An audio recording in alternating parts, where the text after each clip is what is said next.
Renungan Pagi menjadi Putra dan Putri Allah oleh Ellen G. White, 9 Agustus 2021. Mari kita berdoa. Bapa kami yang di sorga, Allah pencipta langit dan bumi, laut dan segala isinya, Allah yang maha besar, maha kuasa, sumber segalanya, yang kami sembah selalu melalui anak-Mu yang tunggal, Yesus Kristus. Terpujilah Yesus, anak Allah yang maha tinggi, yang adalah pokok anggur yang benar bagi kami. Pada pagi hari ini kami bersyukur boleh bangun dan berbakti, dan sebagaimana membaca dan mendengarkan nasihat firman Tuhan, kiranya ini menjadi pembaharuan bagi masing-masing kami. Beserta kami sepanjang perbaktian ini, kehendak-Mu yang jadi. Ampun kami akan dosa dan salah, karena kami berdoa hanya dalam nama anak Allah yang tunggal, Yesus Kristus, yang adalah Tuhan dan Juru Selamat kami. Amin. Renungan hari ini akan dibacakan oleh Ibu Vivi Tambunan. Silakan Ibu Vivi. Selamat pagi. Renungan kita pagi ini berjudul Anak-anak Allah oleh darah Kristus. Ayat inti terdapat dalam Ibrani 10 ayat 19 dan 20. Jadi saudara-saudara, oleh darah Yesus, kita sekarang penuh keberanian dapat masuk ke dalam tempat kudus, karena Ia telah membuka jalan yang baru dan yang hidup bagi kita melalui tabir, yaitu dirinya sendiri. Ibrani 10 ayat 19 dan 20. Kristus dipakukan di kayu salib antara jam ketiga dan keenam, yaitu antara jam 9 dan jam 12. Di sore hari Ia mati. Ini adalah jam untuk korban sore hari. Kemudian tabir bait suci yang menyembunyikan kemuliaan Allah dari pandangan jemaat Israel terbelah dua dari atas ke bawah. Melalui Kristus, kemuliaan tersembunyi dari tempat yang maha suci harus dinyatakan. Dia telah menderita kematian bagi setiap orang, dan dengan persembahan ini, anak-anak manusia harus menjadi anak-anak Allah. Dengan wajah terbuka, melihat kemuliaan Tuhan seperti dalam sebuah cermin, orang-orang percaya dalam Kristus harus diubah menjadi serupa dengan gambar itu, dari kemuliaan kepada kemuliaan.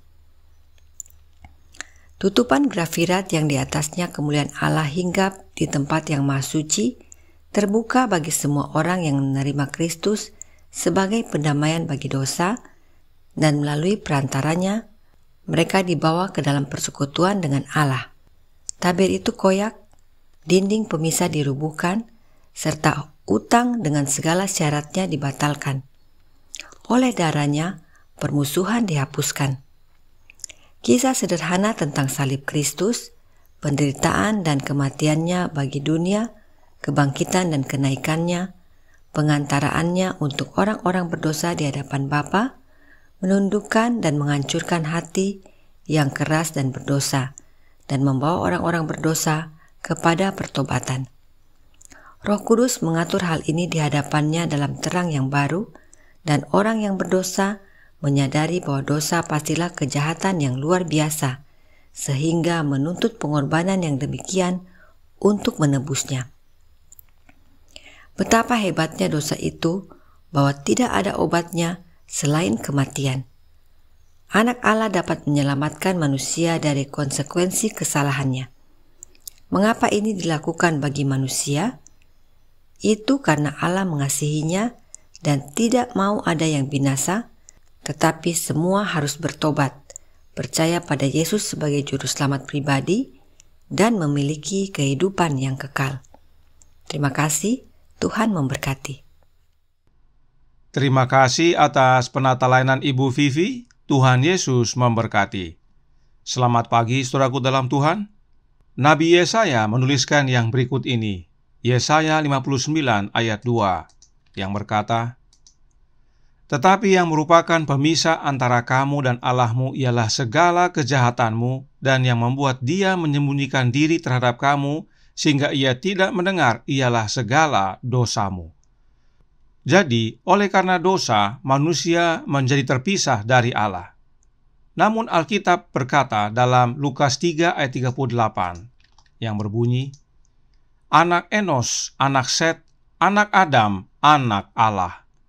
Pada mula pertama manusia diciptakan, yaitu Adam, Alkitab mengatakan bahwa Adam adalah anak Allah, yaitu anak melalui penciptaan. Namun sejak Adam jatuh dalam dosa, maka manusia menjadi terpisah dari Allah. Nah, terpisah dari Allah yang mana? Yohanes 3 ayat 16 menyatakan, "Karena begitu besar kasih Allah akan dunia ini sehingga Ia telah mengaruniakan anaknya yang tunggal, supaya setiap orang yang percaya kepadanya tidak binasa, melainkan beroleh hidup yang kekal." Oleh karena dosa, kita manusia terpisah dari Allah kita, yaitu Allah Bapa. Namun Allah Bapa tidak tinggal diam. Karena kasih Bapa yang begitu besar kepada kita, sehingga Allah Bapa mengaruniakan anaknya agar melalui anaknya kita manusia beroleh jalan kembali kepada Bapa dan dipersatukan kembali dengan Dia dan menjadi anak-anaknya. Itu sebabnya Roh Nubuat menyatakan dalam The Upward Look halaman 244 paragraf 5 yang berkata, "Kristus dengan darahnya sendiri telah membeli seluruh keluarga manusia. Kita adalah miliknya yang telah dibeli." Kita semua umat manusia telah Yesus beli dengan darahnya. Namun, apakah dengan ini semuanya kita menjadi anak-anak Allah? Oh, tentu tidak. Mari kita baca kelanjutannya. Masih dalam buku yang sama, halaman yang sama, dan paragraf yang sama. White menjelaskan, Dia menginginkan orang-orang yang mengaku percaya kepadanya untuk menerima kuasanya, agar dalam generasi yang jahat dan sesat ini, mereka dapat menjadi anak-anak Allah, dan agar mereka dapat mengungkapkan kepada dunia yang terpesona dan dirusak oleh setan bahwa Allah adalah kasih, dan bahwa ada perbedaan sederhana dan jelas antara Dia yang mengabdi kepada Allah dan Dia yang tidak mengabdi kepadanya. Tuhan mengetahui mereka yang adalah milik-Nya. Inilah rahasianya untuk menjadi anak-anak Allah. Benar, Yesus telah mati untuk membeli seluruh manusia, sebab Yesuslah wujud kasih Allah Bapa akan dunia ini. Tetapi perlu tanggapan dari manusia, yaitu barang siapa yang percaya kepada Yesus, maka mereka yang percaya inilah yang menerima kuasa Yesus, agar oleh kuasa Yesus tersebut mereka yang percaya dapat kembali menjadi anak-anak Allah. Apakah makna dari menerima kuasa Yesus? Roh Nubuat menjelaskan dalam Khotbah di atas Bukit halaman 38 paragraf 2 menjelaskan, "Dan berbahagialah orang yang membawa damai, karena mereka akan disebut anak-anak Allah. Roh kedamaian adalah bukti dari hubungan mereka dengan sorga. Rasa manis dari Kristus mengelilingi mereka. Keharuman hidup, keindahan tabiat menyatakan fakta ke dunia bahwa mereka adalah anak-anak Allah. Manusia memerlukan pengetahuan dari mereka yang telah bersama-sama dengan Yesus. Setiap orang yang mengasihi lahir dari Allah. Tetapi jika orang tidak memiliki Roh Kristus, ia bukan milik Kristus.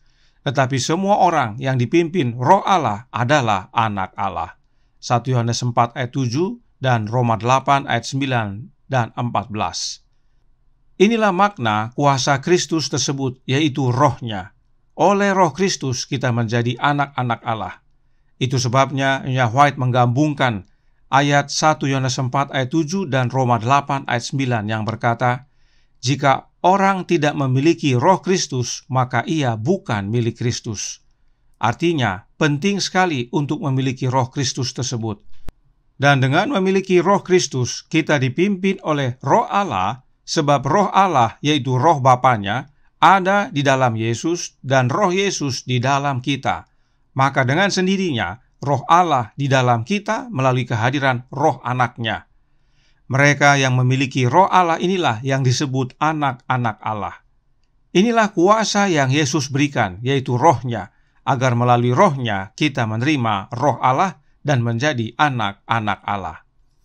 Perhatikan kalimat yang ditandai warna hijau. Dikatakan, Roh kedamaian adalah bukti hubungan mereka dengan sorga. Siapakah Roh kedamaian ini? Roh Nubuat memberikan penjelasan dalam The General Conference Bulletin April 25 tahun 1901 artikel A paragraf 16 yang berkata, Kita membutuhkan Kristus yang tinggal di dalam. Malaikat Allah ada di dekat kita untuk membantu kita dalam pekerjaan kita.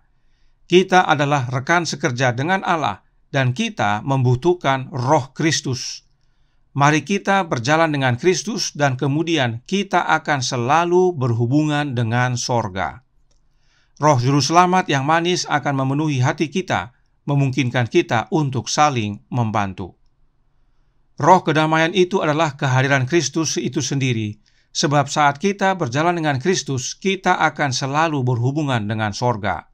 Sama dengan roh kedamaian tadi, sebab bila mana kita memiliki roh kedamaian, maka kita berhubungan dengan sorga. Artinya, Yesuslah yang menghubungkan kita dengan sorga. Sebab memang Yesuslah tangga yang dalam mimpi Yakub yang menghubungkan dunia ini dengan sorga. Dan sebagaimana Kisah 1 ayat 8 katakan bahwa roh itu adalah kuasa. Itu sebabnya kuasa Kristus itu adalah rohnya Kristus itu sendiri. Oleh rohnya Yesus, kita menjadi anak-anak Allah. Perhatikan Paulus menuliskan yang berikut ini dalam Roma 8 ayat 15 yang berbunyi, "Sebab kamu tidak menerima roh perbudakan yang membuat kamu menjadi takut lagi, tetapi kamu telah menerima roh yang menjadikan kamu anak Allah. Oleh roh itu kita berseru, ya Aba, ya Bapa." Paulus menyatakan ada roh yang dapat menjadikan kita anak Allah, dan roh yang dapat menjadikan kita anak Allah tersebut mempunyai ciri khas, yaitu seruannya. Oleh roh itu kita berseru, ya Aba, ya Bapa. Roh siapakah yang mempunyai seruan seperti ini? Paulus yang sama menuliskan ayat berikut ini, Galatia 4 ayat 6, berkata, "Dan karena kamu adalah anak, maka Allah telah menyuruh roh anaknya ke dalam hati kita yang berseru, ya Aba, ya Bapa." Yang mempunyai seruan khas tersebut adalah rohnya anak Allah, yaitu roh Kristus. Oleh roh Kristus, kita dapat berseru kepada Allah Bapa dengan seruan yang sama dengan Yesus anaknya, yaitu ya Aba, ya Bapa. Apa artinya? Artinya ayat ini adalah ayat adopsi. Kita diadopsi kembali menjadi anak-anak Allah. Bagaimana caranya? Dengan menerima roh Kristus dalam hati kita. Roh Kristus itulah kuasa yang Yesus berikan bagi mereka yang percaya. Sebab memang Yesus tinggal dalam hati kita oleh iman. Paulus yang sama menyatakan dalam Efesus 3 ayat 17, berbunyi, "Sehingga oleh imanmu Kristus diam di dalam hatimu dan kamu berakar serta berdasar di dalam kasih." Bagaimana caranya Kristus tinggal dalam hati kita? Melalui kehadiran rohnya. Sebab roh Kristuslah yang Allah Bapa suruh ke dalam hati kita. Inilah kuasa yang menjadikan kita anak-anak Allah. Mau menjadi anak-anak Allah?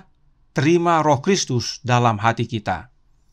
Lalu, apa hubungan semuanya ini dengan darah Yesus? Roh Nubuat menjawab dalam Christian Leadership halaman 45 paragraf pertama.